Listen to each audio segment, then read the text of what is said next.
नमस्कार, INA news TV में आपका हार्दिक स्वागत है। आइए रुक करते हैं सीधा रायबरेली का। मणिपुर की घटना को लेकर रायबरेली की जनता से खास बातचीत की हमारी संवाददाता नीलम माही ने। 1 सेकंड में लाखों करोड़ों लोगों तक आवाज पहुंच जाती है। वहां पे 77 दिन से एक राज्य पूरा जल रहा है इतनी भीषण तरीके से। तो आखिर ऐसा क्या मुद्दा है? उस मुद्दे को आप लाइए, उसको खत्म करिए। नहीं तो ऐसे समाज को आप लड़ाते रहोगे, उससे किसका फायदा होता है? राजनीतिक दलों का। वो एक दूसरे के ऊपर आरोप मढ़ते हैं, कहते हैं वहां ये हो रहा, वहां ये हो रहा। अभी आप उसके पीछे फिर देख लीजिए, बिहार में हो गया, राजस्थान में हो गया, बंगाल में देख लीजिए, हर जगह महिलाओं के साथ अत्याचार हो रहा है और कोई जवाब नहीं। सब एक दूसरे के ऊपर टाल देते हैं, तो अत्याचार रुकेगा कैसे? इसको रोकने के लिए कुछ करना चाहिए ना। और हम लोग वोट देके सरकार अगर बनाते हैं तो सरकार की जिम्मेदारी है, क्योंकि हम लोग तो फ्री हो जाते हैं उसके बाद। आपको इसीलिए वहां बैठाया गया है कि आप कुछ करिए, और बहुत जरूरी है करना। आपका परिचय? माधव त्रिपाठी निवर्तमान महामंत्री हिंदुवानी। देखिए, जो वहाँ के कहते हैं कि कोई राज्य में गलती होती है तो गलती राजा की होती है। इसको स्वतः संज्ञान में तब आया जब माननीय सुप्रीम कोर्ट ने मामला संज्ञान में लिया है। ऐसी घटनाएं अगर हो रही हैं तो वाकई में जो गृह मंत्री जी को मामला संज्ञान मिलना चाहिए और ऐसा एक बड़ा कानून बने। ये एक मणिपुर के लिए नहीं, ये सर्व भारत के लिए, कि अगर ऐसी कोई घटना महिलाओं के साथ घटती है तो फास्ट ट्रैक पे मुकदमा चले और 3 दिन या बहुत हो तो 1 सप्ताह के अंदर उस पर कार्रवाई हो जाए। नहीं, जब ऐसी घटनाएं घटती हैं तो व्यक्ति को स्वयं में निर्णय लेने पड़ जाते हैं। मैं फिर कह रहा हूँ कि मैं भी भाजपा का समर्थित सदस्य हूँ, लेकिन मुझे भी बहुत वीडियो देख के बहुत कष्ट हुआ है कि मुझे लगता है कि अगर ऐसी घटनाएं आती हैं तो हम लोगों के अपने मर्द होने पर भी धिक्कार होता है कि हम लोगों के होते हुए कैसे हो गया ये घटना हो गई है। दूसरी चीज कि अगर आप राजनीति में आइए तो आरोप प्रत्यारोप से काम नहीं चलेगा।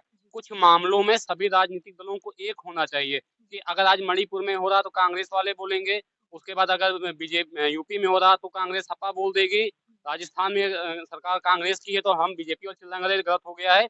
ये बिल्कुल गलत है कि जहाँ पे कोई ऐसी घटना घटती है सभी राजनीतिक दलों को और मीडिया पर्सनों को, आम जनमानस को एक होकर के आवाज उठानी चाहिए, क्योंकि आरोप प्रत्यारोप से काम नहीं चलेगा कि यहाँ सरकार केंद्र की है, यहाँ अमित शाह जिम्मेदार, यहाँ पे प्रधानमंत्री कांग्रेस का है, वो फला जिम्मेदार, यहाँ योगी जिम्मेदार।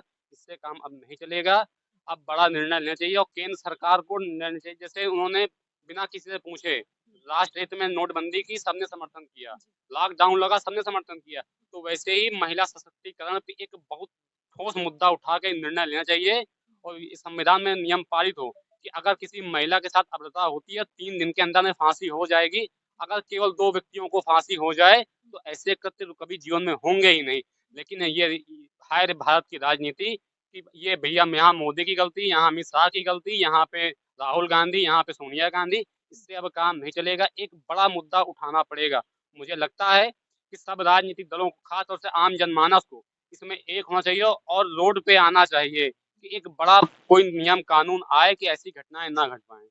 मुझे लगता है कि जैसे कहीं कोई घटना घटती है तो आईएसपीएस के ट्रांसफर होते हैं, तो वैसे केवल 2 दिन के लिए मुख्यमंत्री का ट्रांसफर कर दिया जाए और योगी आदित्यनाथ को वहां का मुख्यमंत्री वहां का पूरा चार्ज दे दिया जाए। मैं चैलेंज करता हूं कि 2 दिन में मणिपुर की घटना बंद हो जाएगी और जितने भी दंगाई आताताई हैं इनकी संपत्ति जब्त करके जो पुलिस की लाठी टूटेगी उसका पैसा जब उनसे लिया जाएगा तो ये सब बंद हो जाएगा। मैं आपसे बताना चाहूंगी, पुलिस की बात आती है तो उस पीड़ित का बयान आप सुनिए। अगर आप सुने होंगे तो पुलिस वाले खुद जो दंगा कर रहे थे, जो उनको पुलिस ने खुद उस लड़की को कहा, लड़की के जब कपड़े उतारने की बात कही गई तो वो लड़की एक आशा भरी निगाह से पुलिस की तरफ देखती है, लेकिन प्रशासन उससे कोई मदद नहीं करती है। देखिए, हमने आपसे क्या कहा है कि जब बड़ा जैसे जब ये कोई घटना घटे नियम का ये भी आएगा ना कि अगर संबंधित अधिकारी जो भी वहां का हो उसकी भी संपत्ति जब्त हो, उस पे भी एनएसए, उसको भी फांसी दी जाए। अगर यहाँ पे कोई घटना घटती है और सामने कोई संबंधित सक्षम अधिकारी है तो जिम्मेदारी उसकी भी है, उन पे भी ऐसी कार्रवाई हो कि दोबारा कोई ऐसी घटना घटे और कोई सक्षम अधिकारी देख रहा है तो उसकी रूह कांप जाए कि अगर मैंने मदद न की तो मेरे साथ बहुत बड़ी विचित्र घटना घट जाएगी। जो सरकार कहती है कि बेटी बचाओ बेटी पढ़ाओ, अब ऐसा दिन आ गया है कि बेटियों का इस तरीके से वो निर्वस्त्र करके परेड किया जा रहा है। प्रधानमंत्री 80 दिन के बाद आते कहते मुझे बहुत दुख है। ये जो घटना हुई मणिपुर में बहुत शर्मनाक घटना है। ऐसी घटनाओं के लिए हमारे प्रधानमंत्री जी से यही अनुरोध है कि ऐसी घटनाओं को मतलब किनारे करने के लिए, मतलब उनको जो है मिटाने के लिए बहुत बड़ा कदम उठाना चाहिए और ऐसे दरिंदों को तुरंत फांसी की सजा देनी चाहिए।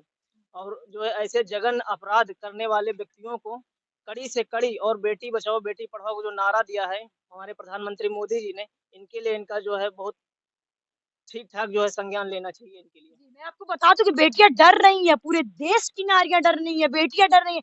इस घटना को देख के ये घटना जो हुई है वो बेहद शर्मनाक घटना है, पूरे देश को हिला के रख दिया है। जो सत्ता में है उन्हीं के मंत्री लोग कहते हैं कि ऐसे तो हजारों घटनाएं हुई हैं, यानी कि इंटरनेट सेवा वहां पे बंद थी, इसलिए जो और भी घटनाएं हुई हैं वो सामने नहीं आई हैं। जी, ऐसी घटनाएँ बहुत सारी सामने नहीं आए हैं। अगर ऐसी घटनाओं के बारे में देखा जाए, तो मोदी जी से यही प्रश्न है कि जो है ऐसी मतलब इतने दिन क्यों लगे? अगर ऐसा जो है मतलब इनके लिए ऐसा कानून बनाना चाहिए जिससे कि दोबारा ऐसी घटनाएँ पूरे मणिपुर में ही नहीं, सिर्फ़ पूरे मतलब पूरे भारत के लिए ऐसी घटनाएँ कभी दोबारा ना हो। ऐसे व्यक्तियों के लिए तुरंत फांसी की